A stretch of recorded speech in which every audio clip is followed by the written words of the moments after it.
Davi, I got a question for you, sir. Mm-hmm. So you've been sober for 40 years. 40 years. You left treatment and never relapsed. Never relapsed. Why do you think so many people do? Why does it take them 5, 10, 20 tries? Because I think they don't want it.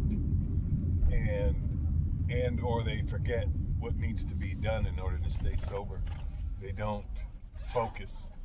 They come out and they get that holy trifecta I tell you about. They get a job, they get a partner, they get a little bit of money, and they got a secure roof over their head, and they forget what brought them to the dance.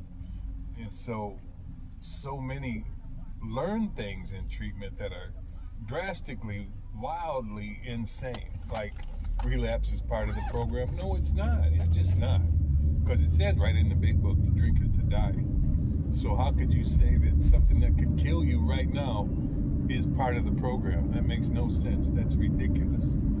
And I've always kept in mind, one, that I'm an alcoholic. I got everything that goes along with it.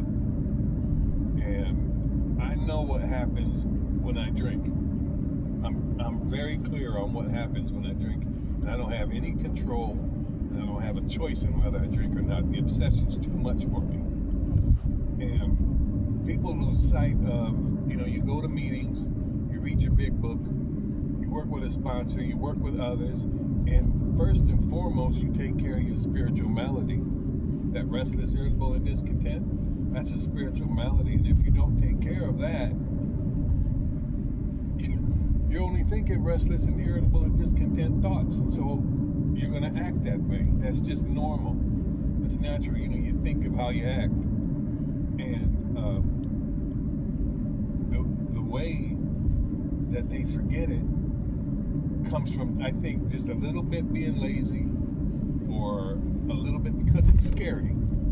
It's scary, and the program's so simple, but it's not easy. It's not easy to do a 4th step. It's not easy to do a 5th step. I told you, after my first 5th step that was real, I felt sicker than a dog. I mean, I had sick to my stomach. But then it's nerve-wracking to do amends because you don't know how that's going to go. But a good thing to remember is when you're doing amends, it's a lot of it's for yourself, because you at least tried. And you can be a living amends by not living that way anymore. But I think people just forget what it takes. And for one reason or another, they let life get in their way instead of focusing on the thing that gave them this life. So